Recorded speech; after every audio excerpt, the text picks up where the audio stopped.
What's going on, everybody? It's good morning for me, your boy LB, and yeah, I've repositioned my ring light over here more towards the center so I can get a little bit more even lighting. But I don't even know if it's gonna do the job because it's so powerful in my eyes. But hey, whatever. You guys get a chance to see me more. I get better quality on the screen. I guess I might have to take it. So, how am I feeling after a night's rest? Oh, sometimes when I get up, I feel like I want to go right back to sleep. That feels a little bit like that today, but that's okay. I'm planning on taking some of my Mucuna purines. We'll see how that goes. Usually, Mucuna is so good, especially for the day. And then sometimes I get still a little bit of nice little lasting effect the next day that I don't take it. But I actually want to go maybe like a week or two without it. But honestly, that Mucuna is the and I'm just hoping that it's not doing anything that's like wrecking my gut or something like that. But I don't have gut pains like I was having. The pain that I was having in my back when I had those M&Ms, that's gone. So I can still eat the M&Ms. I went back, had some more M&Ms. It was okay. So it makes you really wonder, like what the hell was screwing up my body? The only thing I have in the equation, and I encourage anybody that doesn't know this subject matter, because I brought it up to my doctor. I don't care. Like I tell my doctor if I smoke weed, that's the only thing I do. Like what? You got patients in here that won't tell you that they're doing heroin and crack. At least I'm telling you exactly what I'm doing, and it's just weed. So that was whenever I was really a pothead. I'm not like a significant pothead anymore. Kind of feel sad about it, but your life gets on pause when you're getting high. I'm just being honest. I wish somebody really would tell or could get through the boneheadness of a stoner that it's like, hey, you think you're getting by, you think you're getting a lot accomplished, you think you're achieving a bunch in your world, but you're really not living to your full potential. I actually had a family.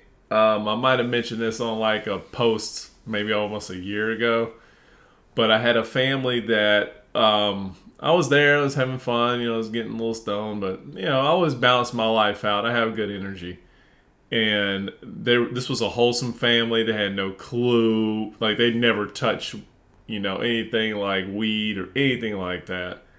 And they have a son that is actively getting stoned, and so they're homegrown church growers. What am I saying? Homegrown church growers. Homegrown church goers. So they're very like religious based. Everybody's wholesome. They're very, just like that little family. Don't touch a thing. Everybody's got to do what's right. Got to do what's right by the heart and soul. Don't be corrupting your soul like that. And I'm okay, fine. I don't really care. But they can't relate to their kid. And the only thing I told them to do is like ask him. I was like, look, tell him this. There's a lot of things that people will tell you about weed. It'll mess up your brain cells. You won't be a success in your life. There's all kinds of things. It doesn't necessarily mean that's true. But tell him this. The main reasons, ask him, does he want this? Does he want to limit his potential? Does he want to limit his potential in life? Because smoking up, getting high, and doing all those things will disrupt your full potential. And I had somebody that was one of my buddies at the party overheard me saying that. He goes, I can't agree with that, man. I don't know what you're talking about, bro. They never done that to me in my life. I'm like, bruh. His name's Matt. I was like, bruh, you're successful. I'm successful. We've got people around us that are successful that are all stoners. What I'm trying to say is we could be even higher than that. You landed where you landed, I landed where I landed. Everyone landed where they landed, but it doesn't matter. Like, we could even be better than where we're at.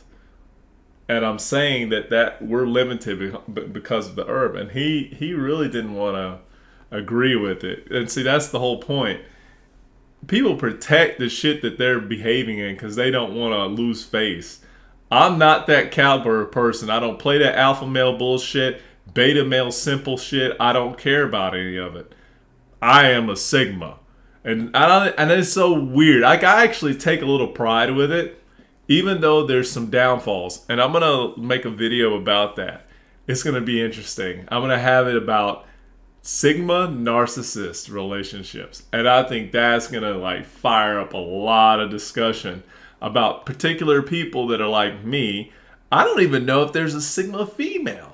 Like, it would be so curious. I'd be so curious to find a female that kind of embodies these principles. They really stick outside the box. Because honestly, if I found a Sigma female, ooh, I don't think I would go anywhere else. I would be locked in. I thought the last partner I was with was more like a Sigma female. She was introverted, but she did not think outside the box enough. She was always still trying to stay within the norm, and she had to fit all these molds and say things like, oh, that's weird. You know, like, that's not Sigma male. We're not like gonna sit there and call you out and say that's weird and criticize you and make you feel like you need to fit in some kind of mold. So, but yeah, the Sigma side of me, man, I can't deal with certain people's comments and their holdbacks and drawbacks. And I'm not perfect. See, I hope that there's a channel that really talks about Sigma males a lot. And I want to see if I can go through there and see the imperfections of Sigma males. That would be great. But the thing I've noticed, and I kind of like, I always have some weird message for people when I make these videos in the morning. Or in the afternoon, whenever. I never know that I'm going to have a topic. It's really weird to talk about so many damn things. I honestly thought that's something that I would have to look up and say, well, what topics can I talk about with people? I don't need that. I have no need. I do it just fine.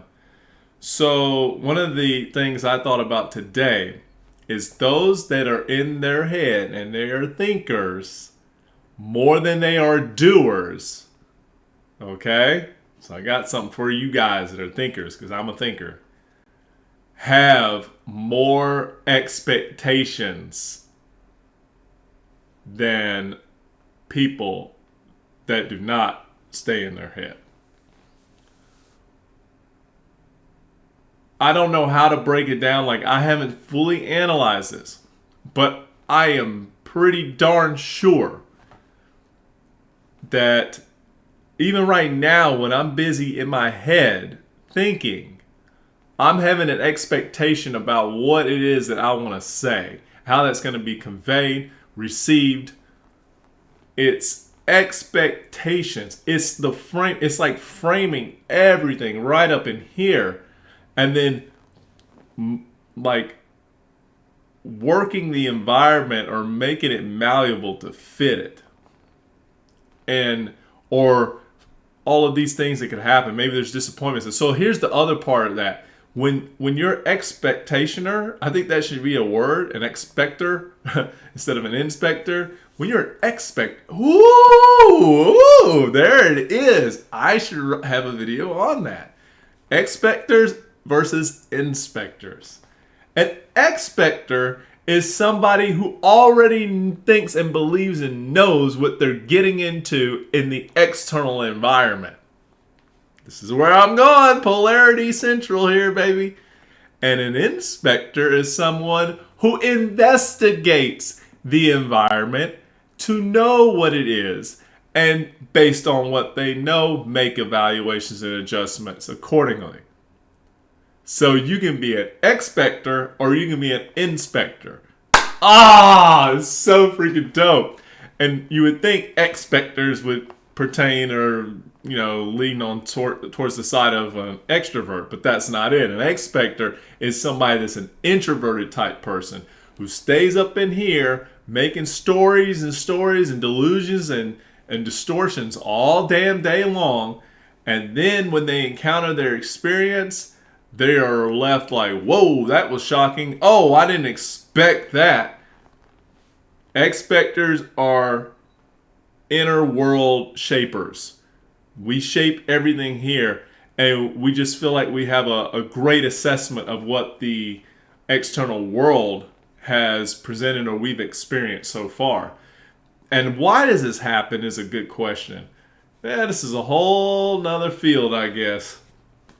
So why does this happen? We can just kind of speculate a little bit this morning. Then I got to get on my day. I've got a lot of physical work to do. And I'm looking forward to the elation of completion.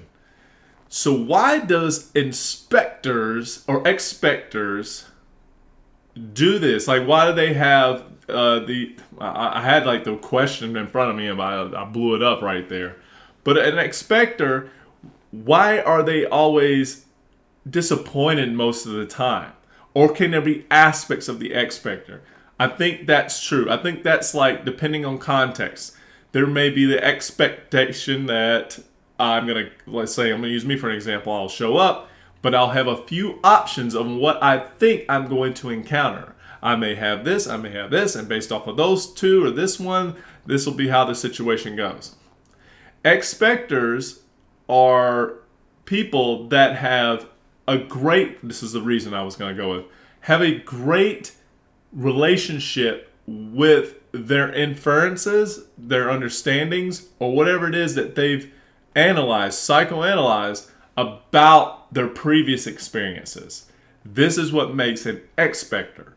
They're always like, they've had so many of these different types or these certain types of experiences. They've categorized them, they've labeled them, they put them all up in here, and they got a filing cabinet.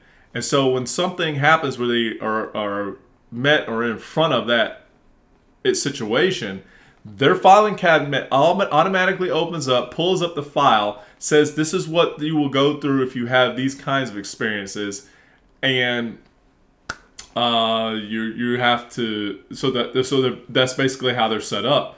And so they think how these events are going to unfold, but they don't necessarily unfold that way. There could be all kinds of nuanced stuff. And so when all that nuanced things happen, they already account for if you're like a seasoned expector. Just like you can be a seasoned inspector, you usually know what you're going in to look for. Like, you're looking for certain things. And yes, there's some kind of relationship there between the internal and external. But the difference is that an inspector will go in, and a good inspector will go in not having any expectations and ready for the surprise, doing what is the protocol to be able to better see what the hell is happening. That means exploring all the different ranges of kind of like investigation. So let me flip it on the back on the inspector side. If I was an inspector, if I was an inspector, I would come in and based off of just what I have as the my list of things the task I need to ask. I would be, if let's say I'm meeting somebody and I have no expectations, I would greet them exactly who they are. I would say, hey, so how is your day going? Great. And so what do you do? Like, what are you into? Wow, that's fascinating. That's good to know. I'm sure that's probably like a really difficult thing to do, I would imagine. But I could be wrong. Like, do you find your job difficult? Do you see the difference between an inspector and an expector? Inspectors investigate. They actually ask questions and source knowledge, pulling information. Now, what's the difference between that and an expector? An expector doesn't necessarily not ask questions, but they only ask the questions that are, and you think an inspector does the same, but this is not true. An expector will ask questions to affirm their expectations. So why are they doing that? Because they're busy trying to shape everything according to that blueprint or that thought process they had up here. And so they're just busy trying to frame like, okay, I think, and you're probably like this. And I just want to assume who you are. I'm telling you because that's a big part of me. I will shoot straight with you guys all day. I'm big on expector. I'm an expectationer. Now, what I do to alleviate that, because I've been aware of it for so long, I haven't labeled it until this video, but what I normally do, though, is I do cast myself in the ocean without any expectations. Most of the time, like if you've ever seen my videos when I start talking about like, oh boy, this looks like it's going to be the big one, or this is happening, I think I'm going to have to fire this chick, or I'm done talking to this person. All those are expectations. But each time when you see me come back and say, hey, it was different from what I imagined. Whoa, I didn't know that could happen. Why does that happen? Why does it occur? because whenever I'm about to go into these moments, I cast away all expectations. I dispel them because I don't know when I figured this out, years ago, or it's just been developing better and better as I got older.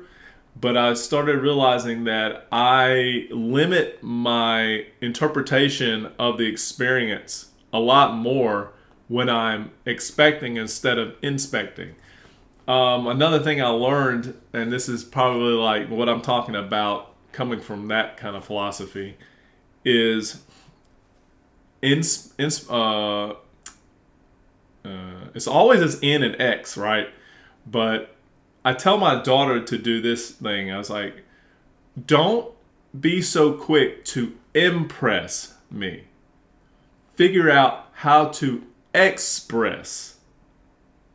So somebody's like, what is the difference between impress and express? If there's videos on this, great. I hope people can search it out and find some more info on it. But I think there are a few out there. But there's a big difference between impressions and expressions. An impression is something that you're basically taking you and you're putting it on everyone else. It's what I do in my YouTube videos. I think people in general like to be an impression. They love that because that feeds ego. So impressions feed ego. And I have to have some kind of level of ego to this. When I started evaluating a lot of my trait lists and stuff like that and all these personality stuff, a lot of that would come up in me that I was just like, my past lives were based on this. I did this is why I'm comfortable. This is why I pretty much believe I know everything that I'm going through in life. But what I've learned and discovered is I know zilch. I know very fucking little. I do have aspects of knowledge. And don't get me wrong, I have a wealth of fucking knowledge. But in this lifetime, I'm meant to learn much more and to get more wisdom and dig and ask the questions and unveil the things that I may have thought I knew, but no, there's more aspects to this. There's more to get out of the fruit. And that actually is extremely nice for me. So I am a knowledge absorber in this lifetime. And I've just been digging, getting better and better and better. That is the epitome of an impressionist. Is an impressionist love to convey. We love to share. And don't think it's wrong shit. Don't think it's wrong. We may not practice it.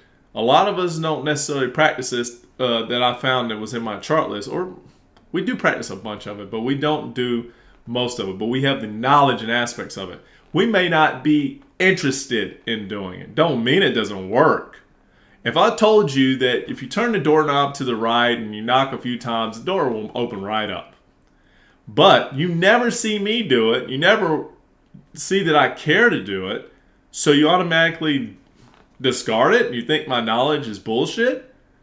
It's very common sense that if you did do that, you'd go right through the fucking door. So when people do listen to me and they take my advice, and this is like in the circle of people that have been able to get in touch with me, sometimes my neighbor who's young sits down and absorbs my knowledge. He's a philosophy major. He takes my knowledge in and he goes and transforms his life. And he's just in pure shock. He's like, no one's like you at all. And I'm like, there's a lot of people like me. To be honest, there's more people not like me that I'd like to be, the more like me. So, gosh, I don't know where I get all that mucus from. Oh, I don't smoke. But anyways, so I love impressions. But is the advice good? Yeah, it's good. For the most part, whatever I'm talking about, yeah, my advice is pretty solid. Does it mean that I prescribe to it? Nah. Because I have my own set of experiences and challenges, and I think those are framed according to my life. Doesn't mean I take the quickest route or shortcut. I don't necessarily go that way, even though I know it exists. Sometimes I do take it. But okay, so I'm telling you about an impressionist. Now I'm going to talk about an expressionist. A person that expresses is a whole different caliber. And I like expressionists. Expressionists are not inward people. They're external people. This gets back into what an expector is. An expector is more of an expressionist. They are into their environment. They are inquisitive about the environment.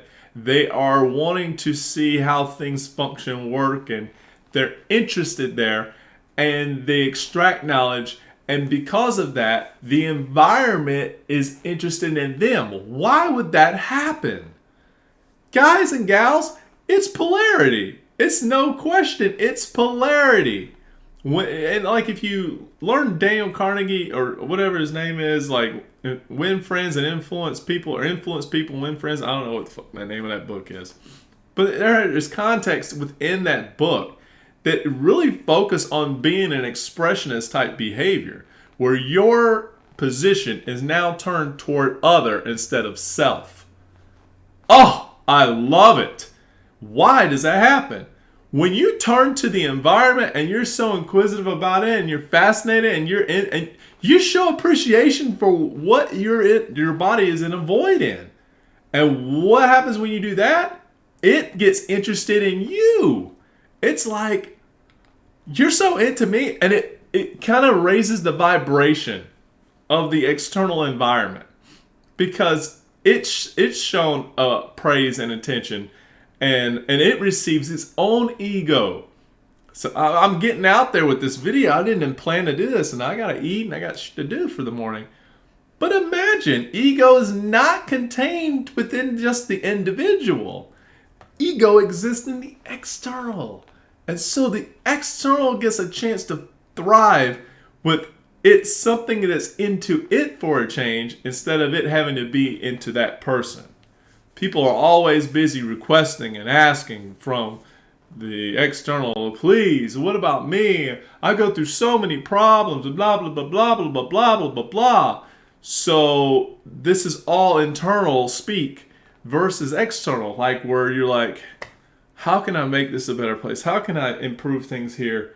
You know, you're so grateful to me. You've already done so much for me, and how can I return the favor? Like, you send these people to me in my life that say they're going to help me. I've asked for help, and you come to my rescue. But when you ask me for help, why have I haven't been there for you? How can I be better for you? How can I be a better listener? Listening is key for being an expressionist. And so I try to get my daughter into that setting, that situation. But you got to understand, kids, it's very natural for us to come from an impressionist standpoint, because it's almost like a competition, right? When you're younger, the external world has so much more than your little internal. And so you're in like a competition with competing with trying to outdo or beat the external environment, which you'll never do. In a lifetime of whatever age, you'll never achieve. It's comical. But you reach some level of coherence that you think that you achieve it, that you're like, okay, we've agreed to reach each other at this level. And like external is like, okay, that's funny, cool. You know, but you will never surpass the ego of the external. You came from that. It's like the core ego of the external took a piece of it off and made you a very small piece and made you from that. And so part of you is ego, but you're trying to maximize it like you're the whole shalada, but you're not. You're just a fraction of this whole ego.